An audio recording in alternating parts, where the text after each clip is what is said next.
अपने ना एक बड़ी जोरदार चीज है कि राजाओं के टाइम की हर बात रिकॉर्ड है। लेटर जो राजा उनकी तो हर बात रिकॉर्ड है। मतलब आप यूं मान लीजिए कि एक राजा सुबह उठने के बाद रात तक क्या कर रहा था सब लिखा हुआ है। 7 बज के इतने मिनट पर वो दरबार में आया था, इतने लोगों से मिला था, इस आदमी को उसने इतने इतने रुपए का दान दिया था, इस राजा के आदमी आए हुए थे उनसे मुलाकात की थी, उसके बाद वो इतने बजे खाना खाता है, खाने में ये खाता है, शाम को वापस शिकार करने के लिए जाता है, शिकार में उसके साथ कौन कौन गए थे, शिकार में क्या क्या मार के लाए थे, रात को कितने बजे खाना खाया था, पूरा मेंशन है। इवन ये तक मेंशन है कि कौन सी रानी के लिए नए कपड़े मंगवाए गए थे, वो कपड़ों का कलर क्या था, वो कलर करने वाला कौन था, उस कलर करने वाले को कितने रुपए दिए गए थे। उसमें यह तक मेंशन है कि एक रानी जब मरी तो उसकी संदूक में क्या क्या सामान मिला था, उसके सोने के गहने कितने मिले थे, उसके चांदी के गहने कितने मिले थे, कितने बनवाए हुए थे, कितने मिले थे, लैप्स तो नहीं है। पर क्या इतिहास केवल किताबों से पढ़ा जा सकता है? क्या इतिहास पढ़ने के दूसरे कोई तरीके नहीं होते? खूब सारे तरीके होते हैं इतिहास पढ़ने के। हम आज ये जानेंगे कि इतिहास पढ़ने के क्या क्या सोर्स हो सकते हैं हमारे पास। हेडिंग डालिए। और तब मैंने पुरातत्व में बताया था कि भाई आप पुराने किसी अभिलेख को देख के बताओ हिस्ट्री क्या है, पुराने किसी मूर्ति को देख के बताओ कि हिस्ट्री क्या है, पुराने किसी बिल्डिंग को देख के बताओ कि हिस्ट्री क्या है, पुराने किसी मंदिर को देख के बताओ कि हिस्ट्री क्या है, पुराने किसी पेंटिंग को देख के बताओ हिस्ट्री क्या है। ये जो सारी हिस्ट्री होती है क्या होती है ना? पुराना कोई पुराने टाइम का हथियार मिल गया, अब उस हथियार से आपको क्या पता चलता है कि यार ये कितने साल पुराना हथियार है, मतलब 1000 साल पुराना, तो हमें पता चलता है 1000 साल पहले लोग इस प्रकार के लंबे हथियार रखते थे, छोटे हथियार रखते थे, हाथ में पकड़ने वाले रखते थे, हाथ से फेंक के मारने वाले रखते थे। पता चलता है लोगों की मनोवृत्ति, पता चलती है यार किस प्रकार के लोग थे। हमें 1000 साल पहले की एक पेंटिंग मिली, एक गुफा के अंदर पेंटिंग मिली, इसका मतलब एक तो लोग कहाँ रहते होंगे, गुफाओं के अंदर रहते होंगे। और पेंटिंग के अंदर मान लो एक परिवार सब मिलजुल के शिकार करने जा रहा है, तो हमें पता चलता है ज्वाइंट फैमिली है। हिस्ट्री का मतलब केवल राजाओं की जय पराजय नहीं है। हिस्ट्री का मतलब कतई नहीं है कि फलाना राजा किससे लड़ लिया और कौन से राजा ने कौन सी रानी से शादी कर ली थी, हिस्ट्री ये है ही नहीं। हिस्ट्री का मतलब है वास्तव में सामाजिक और आर्थिक जीवन क्या है, सोशियो इकोनॉमिक लाइफ। उस समय लोगों की सोशल लाइफ कैसी थी, उस समय लोगों की इकोनॉमी के सोर्स कैसे थे, ये जाननी हिस्ट्री का मुख्य उद्देश्य है। हालांकि ये सब पढ़नी चीजें पॉलिटिकल थ्रू होती है कि हम पढ़ते ही हैं कि इस राजा के टाइम में ये हुआ, तो वास्तव में हम पॉलिटिकल चीजें पढ़ रहे होते हैं, पर उनसे निकाल क्या चीजें रहे होते हैं हम, सोशल और इकोनॉमिक। सोशल में हम ये देखते हैं उस समय लोग कौन से भगवान को मानते थे। हमें कोई एक पुराना अभिलेख मिलता है और उस अभिलेख के अंदर एक राजा कहता है मैंने यज्ञ किया और यज्ञ से पहले विष्णु भगवान की पूजा की। पता चला ना आज के 2000 साल पहले राजस्थान में किसकी पूजा होती, विष्णु भगवान की पूजा होती थी। आज के 2200 साल पहले राजस्थान में किसकी पूजा होती है, विष्णु भगवान की। हमें पता चलता है कि उस समय विष्णु भगवान को मानने लग गए थे। हमें कोई आज के 2000 साल पुरानी एक मूर्ति मिलती है शिव जी की, इसका मतलब विष्णु जी को भी मानते थे लोग, किसको मान रहे थे। तो ये सारी जो हिस्ट्री पता चलती है, कौन सी हिस्ट्री है, कौन सी है, पुरातात्विक आर्कियोलॉजिकल। दूसरी कौन सी किताबें, जो किताबों में लिखी हुई, किताबों में आप कह सकते हो सर संस्कृत की किताब में, हाँ वो भी हो सकती है, आपको सर राजस्थानी किताब में वो भी हो सकती है। मुसलमान आ गए उसके बाद उनकी भाषा थी फारसी, कौन सी थी भाई, सबसे पुरानी भारत की भाषा कौन सी, संस्कृत। अपने राजस्थान की भाषा कौन सी, राजस्थानी।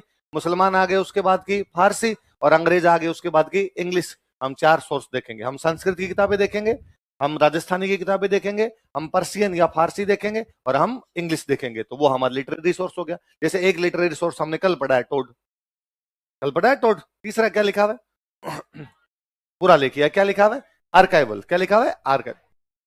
जब अपना देश आजाद हो गया, देश आजाद हो गया तो बाद में जब राजस्थान की सरकार बन गई, भारत की सरकार बन गई, तो इन लोगों ने म्यूजियम्स बनाए। क्या बनाए, या मैं एक ज्यादा अच्छा शब्द बताता हूं, इन लोगों बनाए आर्काइव्स। क्या बनाए इन्होंने, आर्काइव, या हिंदी वाला ज्यादा नाम अच्छा होगा आपके समझ में आएगा, अभिलेखागार।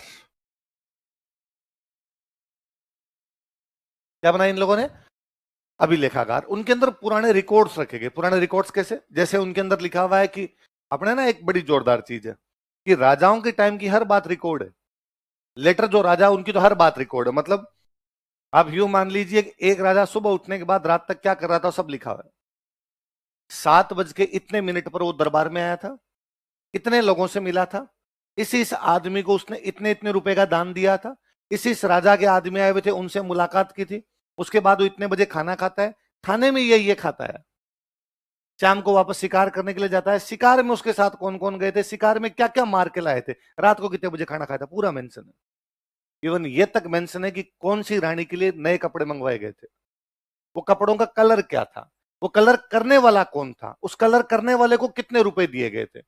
उसमें यह तक मेंशन है कि एक रानी जब मरी तो उसकी संदूक में क्या क्या सामान मिला था। उसके सोने के गहने कितने मिले थे, उसके चांदी के गहने कितने मिले थे, कितने बनवाए हुए थे, कितने मिले थे, लैप्स तो नहीं है। अब यदि आगे रानी के कोई बेटी बेटा है तब तो वो गहने उसको दिए जाएंगे, यदि रानी के बेटा बेटा नहीं है तो राज्य उनको जब्त करे, राज्य उनको काम मिले। ये तक लिखा हुआ कि एक कोई बिल्डिंग बनी, इसमें कितने रुपए लगे हैं। एक झील है अपने राजसमंद झील, उसके बाहर आज तक वो सूचना पट्टा नोटिस बोर्ड इस पे लिखा हुआ कि इसके निर्माण में 14 साल लगे, बनने में कितने साल लगे, 1,08,07,506 रुपए 25 पैसे। ये तक हिसाब है, पैसे तक का हिसाब है उसमें। और उसमें भी वो कि जो मिट्टी लेके आए थे उनको कितने रुपए दिए, जो ऊंट गाड़ी वाले थे उनको कितने रुपए दिए, जो पत्थरों की गढ़ाई कर रहे थे उनको कितने रुपए दिए, पत्थर गढ़ाई करने वाले लोग कहां से आए थे, सब कुछ मेंशन किया उन्होंने।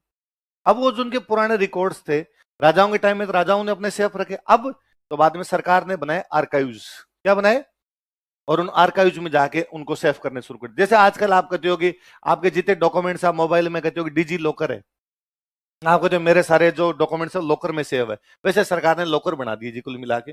आज ऑनलाइन हो गए, उस समय ऑफलाइन ही थे। बिल्डिंग बनाई, बिल्डिंग में सारे रिकॉर्ड्स रख दिए, ये जयपुर के रिकॉर्ड्स है, ये कोटा के रिकॉर्ड्स है, ये जोधपुर के रिकॉर्ड्स है, ये करौली के रिकॉर्ड्स है, ये भरतपुर के रिकॉर्ड्स है।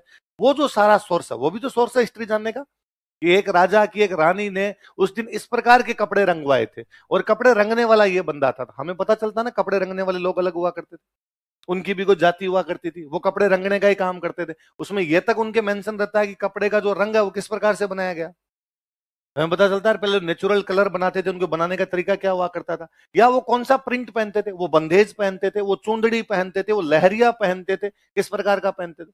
हमें उनसे ये पता चलता है कि राजा शादी के लिए तैयार हुआ, उसने मोठड़े की पगड़ी बांधी। कौन सी पगड़ी, इसका मतलब है शादी ब्याह में जो पगड़ियां बांधी जाती है कौन सी होती। अब राजा दशहरे के लिए जा रहा था और उसने मदील की पगड़ी बांध ली थी, इसका मतलब राजा दशहरे पे कौन सी पगड़ी बांधता है, मदील की पगड़ी बांधता है। अब ये क्वेश्चन पूछते हैं मदील की पगड़ी कौन से त्योहार पर बांधी जाती है, दशहरे पे। शादी के टाइम में बांधी जाने वाली पगड़ी को क्या कहते हैं, मोठेड़ा। ये सवाल है। ये जो सारी जानकारियां ये मिलती है हमें आर्काइव से। कहां से मिलती है, भारत का जो नेशनल आर्काइव है वो है दिल्ली, कहां पर है, और राजस्थान का जो स्टेट आर्काइव है वो है अपना बीकानेर। कहां पर है, भारत का नेशनल आर्काइव कहां पे, और राजस्थान का स्टेट आर्काइव कहां पे, बीकानेर। फिर उसकी यूनिट बना ली उन्होंने, उनका भाई एक उसका सेंटर जयपुर में बना दो, एक सेंटर यहां पर भी बना दो, वो अलग है। पर उसको जो मुख्य आर्काइव बना वो कहां पर अपना। तो हिस्ट्री जानने के 3 सोर्स हो सकते हैं, बताओ कौन कौन से, पुरातात्विक, साहित्यिक और पुरालेख। लिख लो पहले ये। उत्खनन का मतलब जमीन को खोद के जो कुछ मिले उनसे यदि हिस्ट्री हमें पता चलती तो वो क्या है। जैसे कालीबंगा खोदा, कालीबंगा खोदा, नीचे नालियां मिली, तो हमें पता चला कि आज के 4500 साल पहले, कितने साल पहले हमारे लोगों ने नालियां बना ली थी। यदि वो ना मिलता, यदि हम जमीन को ना खोदते तो उसके बारे में कोई जानकारी है ना। अपने हरियाणा में एक शहर है जिसका एक्सकेवेशन अब तक भी चल रहा है, राखी गड्डी। कौन सा है, हरियाणा में एक शहर है अपना बनावली। कौन सा शहर है, जब बनावली को हमने खोदा तो हमें वहां से वॉश बेसिन मिला। क्या मिला, हमें पता चला अमीर लोग रहते होंगे तो घरों में उन्होंने क्या बना रखे हैं, वॉश बेसिन तक बनवा रखे। आपने कभी एक शहर का नाम सुना होगा मोहनजोदड़ो, है ना। हमने मोहनजोदड़ो खोदा तो हमें पता चला कि यार उनके सारे मकान पक्की ईंटों के। आज के 5000 साल पहले का शहर है और सारे मकान किसके हैं, पक्की ईंटों के बने थे। हमें पता चला कि लोग किसका इस्तेमाल करते हैं, पक्की ईंटों का।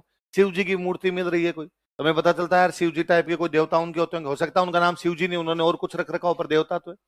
एक मूर्ति मिल जाए इसमें कोई बंदा जैसे बैठा हो जैसे योगा कर रहा हो, तो हमें पता चलता है योग करने वाले लोग भी उस टाइम कोई रहते होंगे। हमें एक मूर्ति मिली है जिसमें एक लड़की डांस कर रही है, उसी प्रकार से नटराज की मूर्ति डांस करती है, तो हमें लगता है उस समय डांस भी लोग करते थे। ये सब चीजें जो आएगी किसमें आएगी, बोलो जोर से, है ना। जमीन को खोद के जो कुछ प्राप्त किया जाए वो क्या हो गया आपका उत्खनित प्रोसेस। दूसरा क्या है, अभिलेख समझते हो। आप में से किसी ने कोई अभिलेख देखा है, क्या बात करते हो यार, सबने देखा है। रोडवेज बस स्टैंड के बाद नोटिस बोर्ड नहीं देखा। इस रोडवेज बस स्टैंड का निर्माण अशोक गहलोत के शासनकाल में करवाया गया था। अभिलेख है वो, जो कुछ लिखा हुआ है वो क्या है, अभिलेख। ये डिपेंड करता है लिखा हुआ किस पे। मैं कहता हूं आपने जो नोट्स लिख रहे हो अभिलेख है, आपने कागज पे लिखे कागज लेख है, किसी ने पत्थर पे लिख दिया उसको शिलालेख कह दिया। पत्थर चौड़ा था तो शिलालेख, लंबा था तो स्तंभ लेख, किसी ने गुफा के अंदर जाके लिख दिया तो गुहा लेख। जहां कुछ भी कोई दीवारों पर इस प्रकार लिखा हुआ है वो ज्यादातर चीजें क्या आपकी। अच्छा, अभिलेख एक बड़ी जोरदार चीज है। किताबों की जानकारी गलत हो सकती है, अभिलेखों वाली गलत नहीं है। कारण कि बुक तो ये हो सकती है कि घटना हुई आज, आज कोई इंसिडेंट हुआ और आज के 200 साल बाद कोई बुक लिखे। मैं गांधी जी पर बैठ के बुक लिखूं, गांधी जी की आज के 75 साल पहले मृत्यु हो गई, तो मैं चीजें इधर उधर से पढ़ के लिखूंगा, सुन के लिखूंगा चीजें, हो सकता है थोड़ा हेर फेर आ जाए उन चीजों के अंदर। अभिलेख उसी समय के हैं जिस समय वो घटना हुई थी। अच्छा, जब घटना होती है तब आदमी उसके बारे में ये नहीं सोचता कि इसके बारे में क्या लिखवाना क्या नहीं करना, तब वो घटना ही लिखवाता, इंसिडेंट लिखवाता कि यार ये हुआ है, लिख दो। हो सकता है 100 साल बाद में उसके बारे में अच्छी बुरी बातें हैं, यार इसके बारे में बुरा क्यों लिखे, अच्छा ही लिखे, इसके बारे में अच्छा क्यों लिखे, बुरा ही क्यों लिखे। तो बाद में हेरफेर हो सकती है, लेकिन अभिलेखों में ज्यादा कोई हेरफेर नहीं। अभिलेख हमें दो चीज बताते हैं। हाँ, एक ही चीज है, लेख लिख ले, इसको अभी हटा दे। जो कुछ लिखा हुआ वो अभिलेख है। अब ये पत्थर पे होते तो शिलालेख, लंबे पत्थर पे होते तो स्तंभ लेख, गुफाओं के अंदर लिखे होते हैं गुहा लेख, तांबे पे लिखे होते हैं ताम्र लेख। ये की मतलब, अब दो चीजें पता चलती है। एक तो जब कभी किसी ने कोई इंस्क्रिप्शन खुदवाया उसके ऊपर तारीखें लिखी, मैं आज खुदवा रहा हूं तो आज की क्या लिखूंगा, डेट, तो डेटलाइन एकदम सही मिलती है। वरना क्या है, बुक आज के 200 साल बाद में लिखी गई, डेटलाइन ऊपर नीचे हो सकती है कि वो कहेगा यार जहां तक मुझे आता था अगस्त के महीने की बात है, पर हो सकता है वो सितंबर की हो सकता है वो नवंबर की हो गया यार मुझे याद आता है 1282 की बात है, क्या पता 84 की हो, 86 की हो, पर अभिलेख तो जब घटना हुई है तब का है, तो एग्जैक्टली डेट है।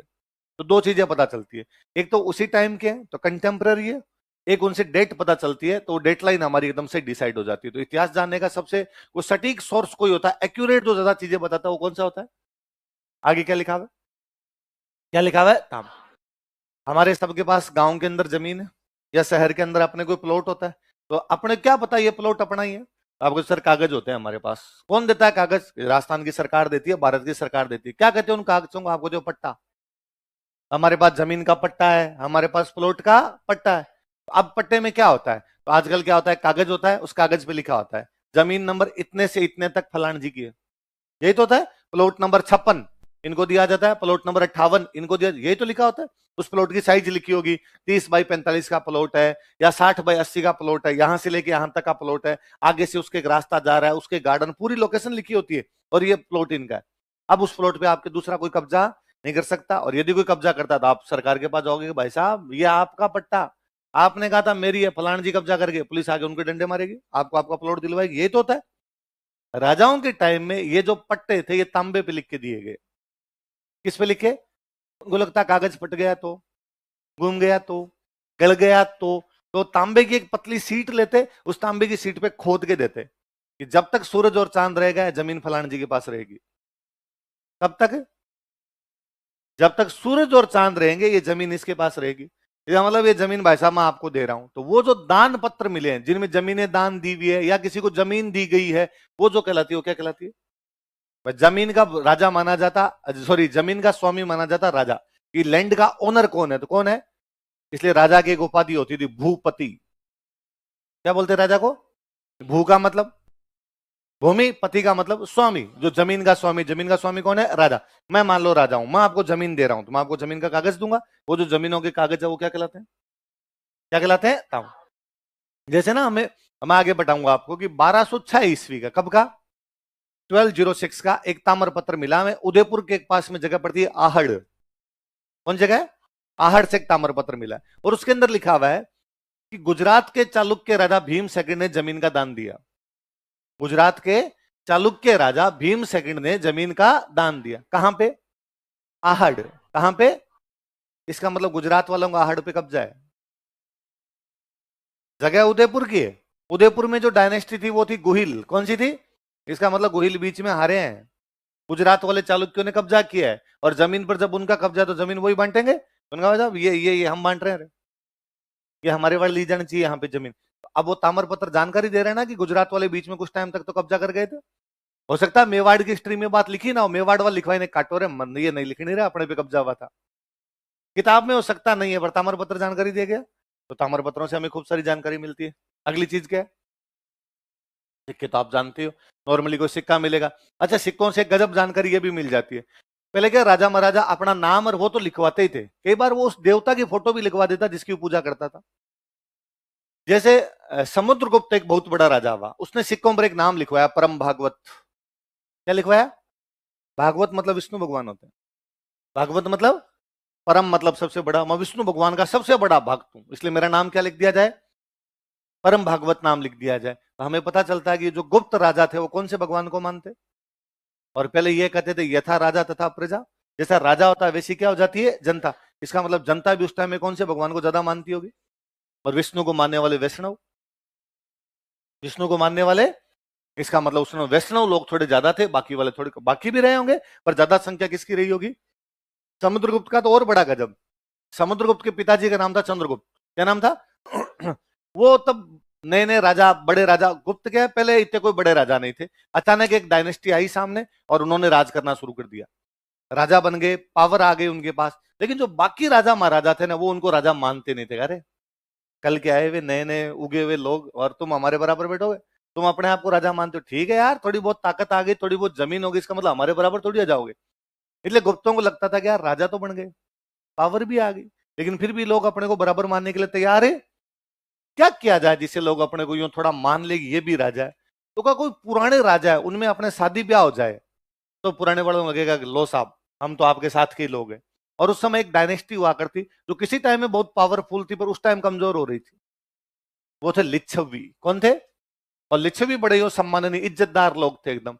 और चंद्रगुप्त ने जाके लिच्छवियों की एक राजकुमारी से शादी की, कुमार देवी। क्या नाम था, उसने सिक्कों पे लिखवाया मैंने कुमार देवी से शादी की है, ताकि सबको पता चले कि भाई साहब आप भड़के आदमी नहीं है, हमारी शादी किसके अंदर हो रखी है, लिच्छवियों में हो रखी है। लिच्छवियों की कौन सी राजकुमारी से।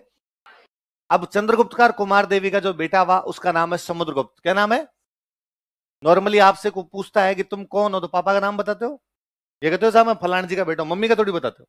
भारत का सिस्टम पितृ सत्तात्मक है, हम पिता का नाम बताते हैं, हम उनकी संतान है, दादाजी का नाम बताते हैं। समुद्रगुप्त ने अपने सिक्कों में लिखवाया मैं लिच्छवियों का दोहिता हूं। किसका दोहिता हूं, मेरी माँ कुमार देवी, पापा बाद में बता दूंगा नाम, पहले मम्मी का नाम सुनो तो। मम्मी मेरी कौन है, कुमार देवी। मेरे नाना जी लिच्छवी है भाई साहब, वो सुनो तुम। तो उन्होंने अपने सिक्कों में लिखवा रखा लिच्छवी दोहित्र। हमें पता चलता है कि यार इन चीजों की कितनी वैल्यू थी कि वो लिच्छवी, और इससे यह पता चलता है कि लिच्छवी कितने महान रहे होंगे कि एक राजा सिक्कों पे भी लिखवाता कि मैं किसका दोहिता हूं। तो सिक्के बड़ी गजब गजब जानकारियां दे जाते हैं हमें। अच्छा, कई बार जैसे अपने टोंक के पास में एक जगह पड़ती है रेड, कौन जगह है, हम आगे पढ़ेंगे, रेड नाम की एक जगह टोंक के पास 3075 सिक्के मिले।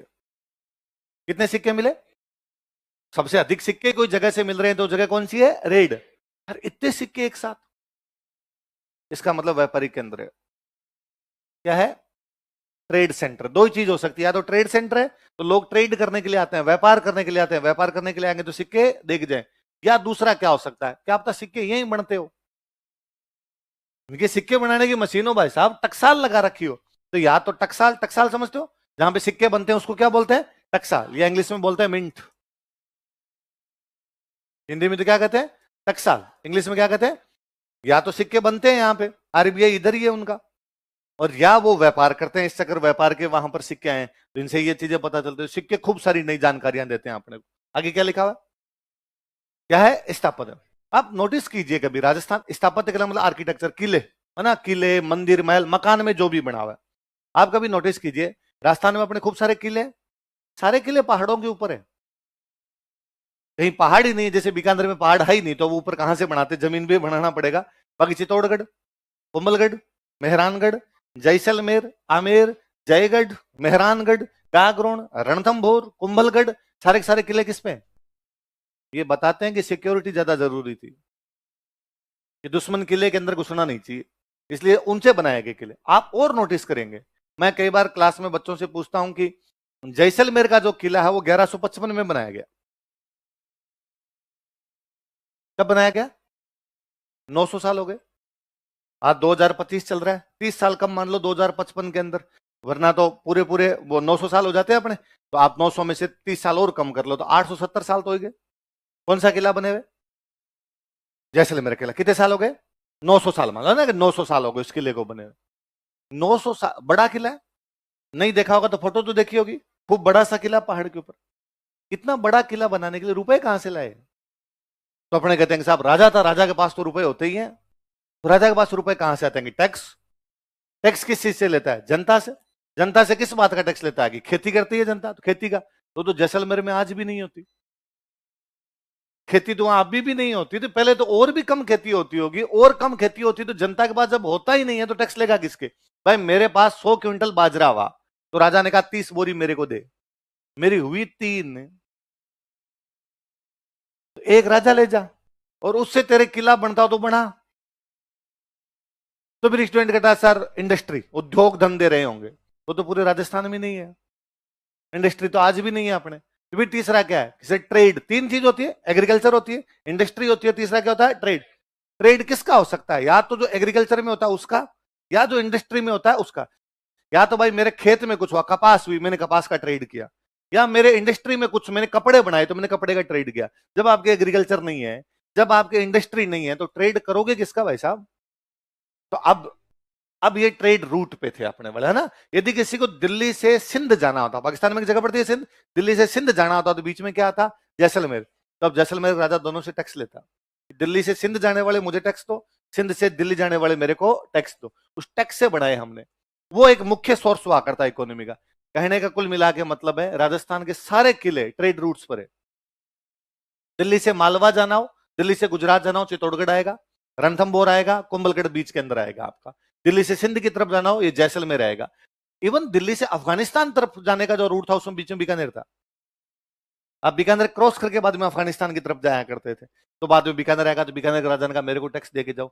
हमें इनकी लोकेशन बताती है कि यूं ही नहीं बना दिए, एक दिन राजा को जी में आएगी, ये पार्ट ठीक है ना, खोद दो भाई साहब, इस पे बना देता हूं ना। उसने कहा जो रूट है उस पे बनाया जाए। हमें 2 चीज बता रहे हैं, सिक्योरिटी, यूटिलिटी, उपयोगिता है उनकी, ऐसे ही नहीं बनाए गए हैं। वो वहीं पर क्यों बनाया गया, इसमें अपने आप में बड़ी लॉजिक है उनके अंदर चीजें। दोनों चीजों का ध्यान रखा हो। आप चित्तौड़गढ़ का किला देखने जाइए कभी, उस किले के अंदर खेती होती, किले के अंदर अंदर खेती है किले के। इसका मतलब उनको पता था अटैक होगा तो पब्लिक को अंदर शिफ्ट करनी पड़ेगी। वो बताते हैं कि ये किले ज्यादातर उस समय बने हैं जिस समय क्या हो रहे होंगे, अटैक हो रहे होंगे। तो राजा ने कहा जनता को अंदर शिफ्ट कर लो, अंदर खाएंगे क्या, खेती करो। 84 तालाब है उस किले में, 84 पॉन्ड। जब सारी पब्लिक अंदर शिफ्ट हो जाएगी, पानी कहां से पियोगे? अंदर ही बनाओ साहब तालाब, और हर किले में पानी की व्यवस्था है। आप जैकेट देखने जाइए कभी, टांके टांके बने हुए हैं, पानी की टांके टांके उसके अंदर खूब सारे। ये सब उन चीजों का ध्यान रखा। तो आर्किटेक्चर हमें बताता है कि ऐसा बना क्यों, इसके बनने के पीछे लॉजिक क्या था। आप और चीज नोटिस कीजिए, आप आमेर के किले को देखिए, आमेर के किले को देखोगे बहुत सुंदर है ना। क्योंकि आमेर की उस समय अकबर के साथ संधि थी, इसलिए अटैक का डर नहीं था, इसलिए बहुत सुंदर बनाया। आप चित्तौड़गढ़ किले को देखिए, उसमें कुछ ही सुंदर नहीं है। उसमें बड़ी बड़ी दीवारें बना दी, ऊंचा सा बना दिया, क्योंकि उन्होंने कहा कि ना अपने को सिक्योरिटी ज्यादा जरूरी है, इन्होंने कहा ब्यूटी ज्यादा जरूरी है। 3 चीजें होती है किलों में, सिक्योरिटी, यूटिलिटी, ब्यूटी। वो हमने सुंदर बनाए, वो हमने उपयोगी बनाए, वो हमने सुरक्षा की दृष्टि से बनाए। अब वो ज्यादा है, कहां पर सिक्योरिटी ज्यादा है, कहां पर यूटिलिटी ज्यादा है, कहां पर ब्यूटी ज्यादा है, वो उस समय की कंडीशन से पता चलता है। तो बिल्डिंग्स बहुत कुछ बताती है, इस प्रकार की बिल्डिंग क्यों बनाई गई वहां पर। तो ये सब चीजें हमें कहां से पता चलेगी? किसे? स्थापत्य कला। अगली क्या है?